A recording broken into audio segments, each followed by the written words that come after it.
And welcome back to the First and Goal podcast. My name is Lewis, and next to me, as always, is my co-host, Laraib. As we are here, emergency podcast breaking down the Super Bowl rematch, Eagles versus Chiefs Monday Night Football game. The Eagles win 21-17, just like someone here predicted. Um, yeah, that was I will say before we really get into the game, one of the few primetime games so far this season that has lived up to being exciting down to the wire game. We knew these two teams would give us a good game, but why? I'll give you the floor, Larav. Your Eagles, the team you picked, they came out with the win. What do you want to start with? I want to start with that Eagles defense, my man, giving up 17 points in that first half, but locking down in the second half.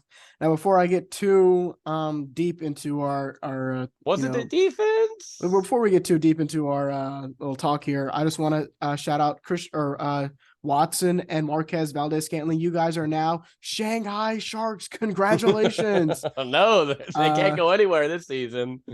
Yeah, no, shout out to those two guys who really saved the game for the Eagles. But besides that, I thought this game would be controlled by the line of scrimmages by both sides, and that's exactly what it was. We saw this team really struggle in the first half, letting the Chiefs run the ball all over them. But in that second half, Pacheco was going nowhere running the ball, and then just the drops all across the board from this Chiefs team. That's what I said. Even no matter how bad this Eagles secondary is, no matter how many yards they give up, you have to be able to catch the ball, Lewis, to, make said yards on this Eagles defense. And so that was the difference this one. Patrick Holmes, you can't put any of this on him. He's putting the ball right where it needed to be. Guys are just dropping it.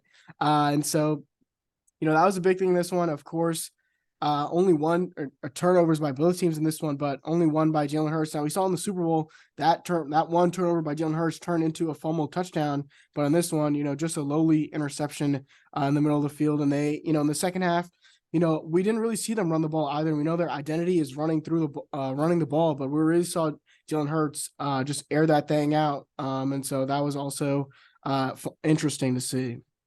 Yeah, Rob, this game was decided by the playmakers on both sides of the ball. And you could go into the game saying, well, the Eagles obviously have the better playmakers, but the best playmaker is Travis Kelce.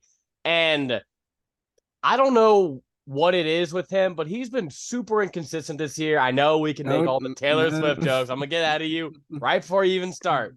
She wasn't at the game, so I knew something bad was going to happen.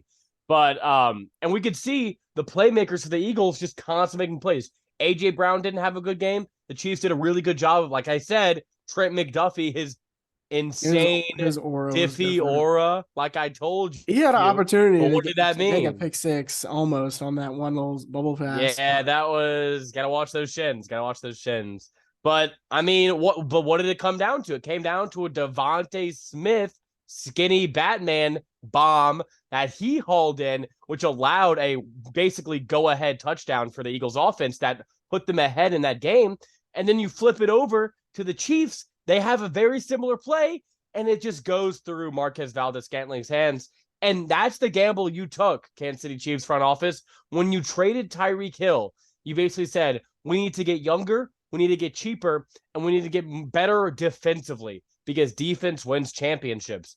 Well, this is the type of team and type of game where both defenses are pretty even. Both quarterbacks, for how they played, were pretty even. It came down to the playmakers making plays. And, DeAndre Swift had a good game when he was getting out in the passing lanes. And you saw, obviously, Devontae Smith, like I mentioned.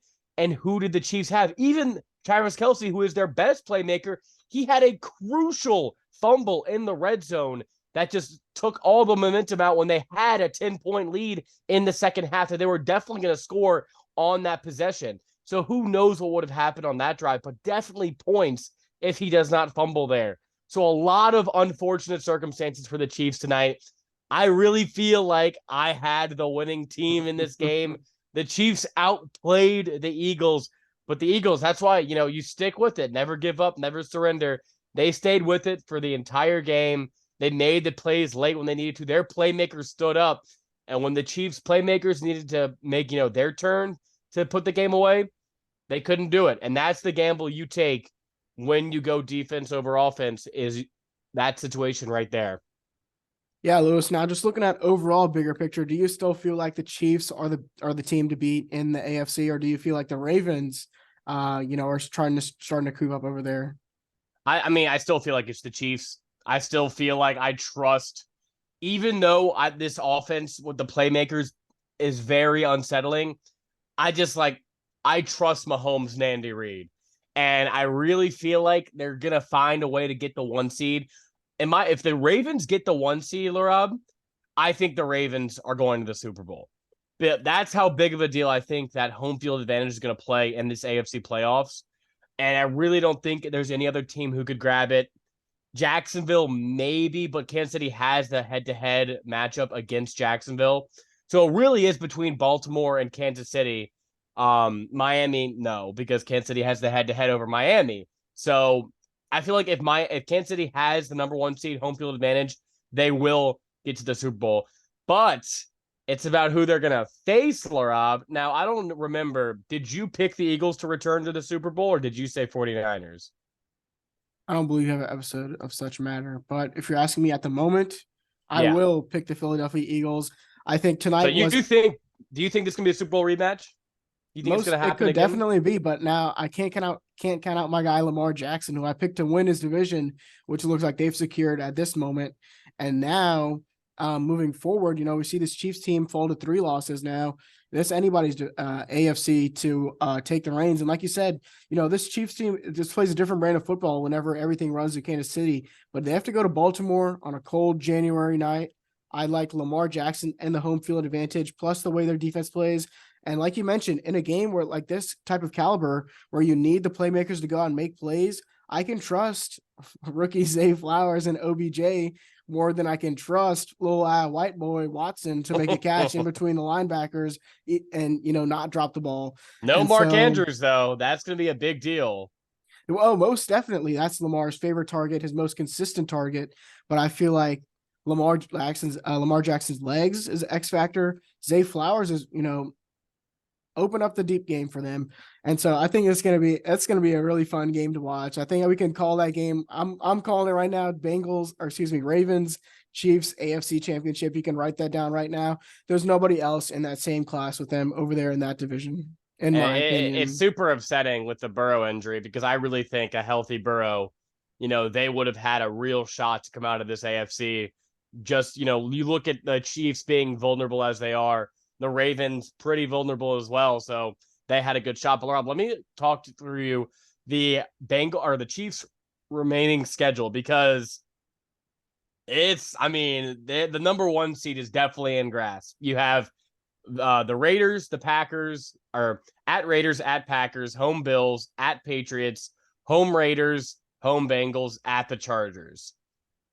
I mean, the only team that's above 500 out of that entire bunch is the Bills, and they are 1 game over, and that's a home game that the Chiefs are going to get up for in that matchup. So they really could win out, or go 6-1 down the stretch. So I think they will find their way into that top seed contention. In Baltimore, all those tough AFC North teams, even though they're dropping like flies one after another, they still have a tough schedule. So it'll definitely come down to the end of it.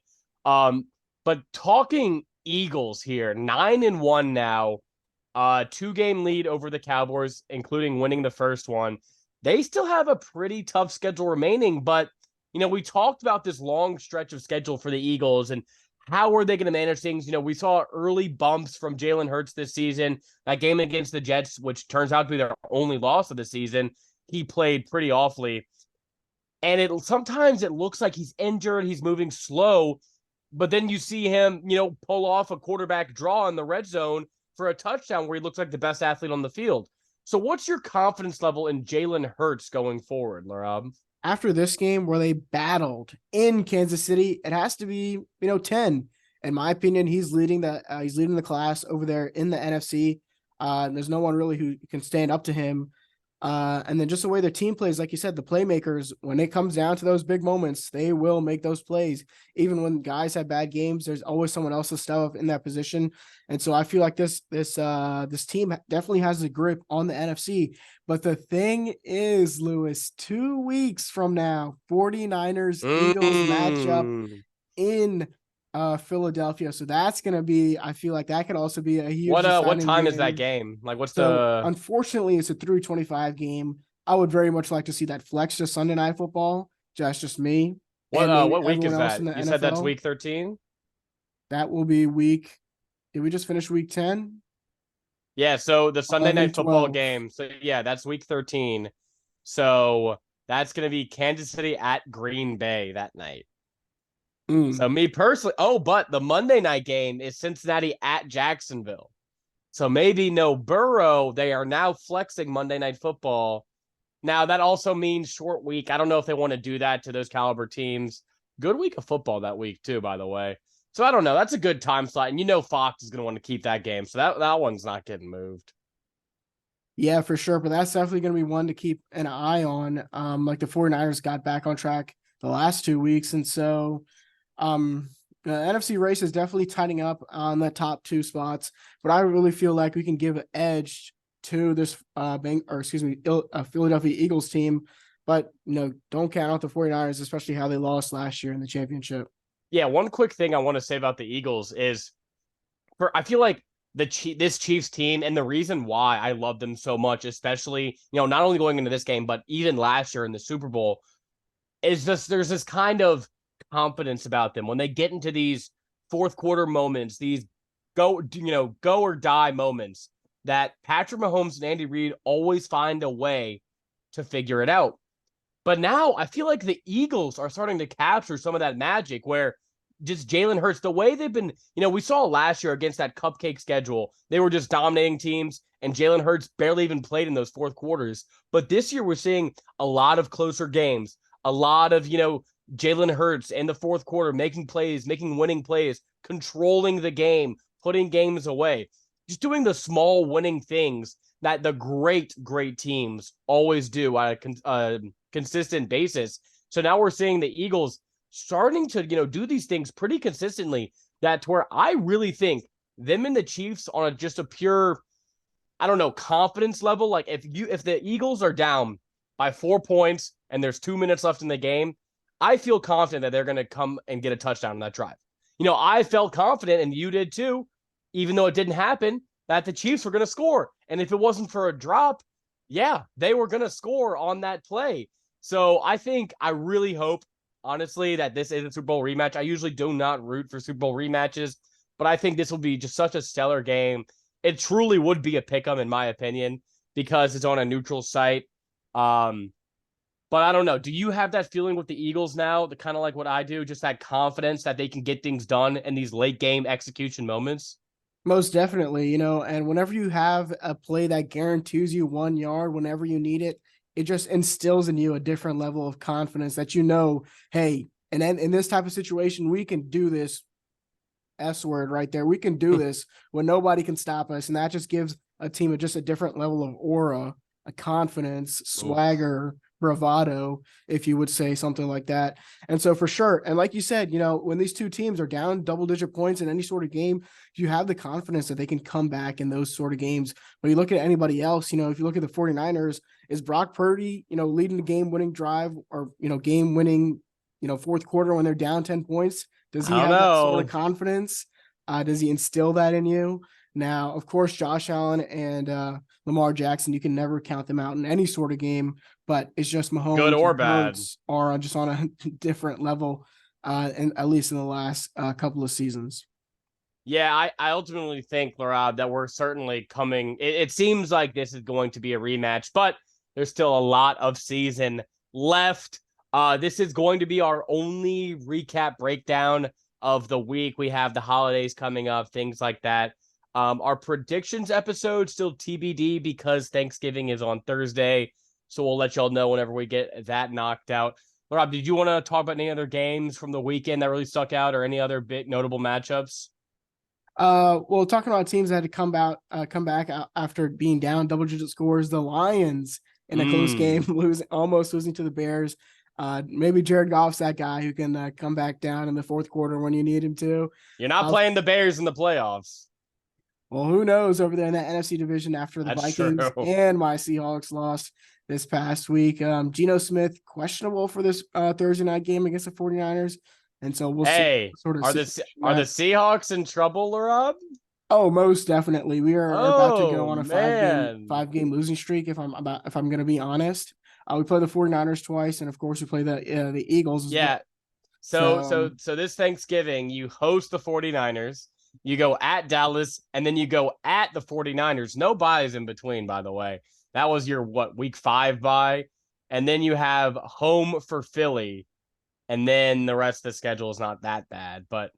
Yikes. I mean, you could really be looking at 6-8 by the time this ends. You're not going to be favored in any of those games. And plus the Geno injury, I think it seems like he's going to play on Thursday, but that was a huge hit he took from Aaron Donald, who just, keeps hitting quarterbacks like they don't mean anything and whatever. He never gets penalized for it. I'm still salty. But that's a pretty big concern. And the NFC playoff picture, I think the 7th seed in the NFC might have a losing record. That's how rough this is going to get because Josh Dobbs, maybe he's not that great, kind of like we predicted. Shout out us, both picking the Broncos in that game. We were called fools and mongrels for that pick. And then the AFC playoff picture, Bills got a big win over the Jets. They're getting back some momentum after they had the change in the offensive coordinator position. The Chargers, sorry to say, Laraib, it's not over. It's not over. No, I didn't see almost. I didn't see the Brandon Staley fired thing. This is the best case scenario for my Chargers. They lose out, fire Brandon Staley, and then they hire Bill Belichick. And then they draft a good receiver because did they whiff Don't on get me Quentin started. Johnston. Don't get me started. His mom's got to go back to work. Brother, you are a Shanghai Shark. Dude, him, MVS, and Peyton Watson are going to be balling out for the Shanghai Sharks next year. But Laraib, anything you got for the NFL recap from Week 11? No, I think. Before we end it, I just want to say, another week, another win for me on our picks. Just I want to throw that out there. Of course, Ark Survival Ascended will be releasing tomorrow at 11 a.m. So that'll do it for the season. And so basically, if I miss a couple episodes here and there, you know why. All right. Well, that's going to wrap up this episode of the First and Goal Podcast Instant Reaction Edition.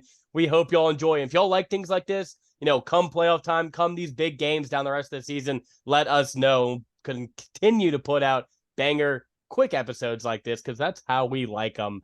Laraib, you got anything else for us before we sign out? No, I think that's the First and Goal Podcast signing off. Peace.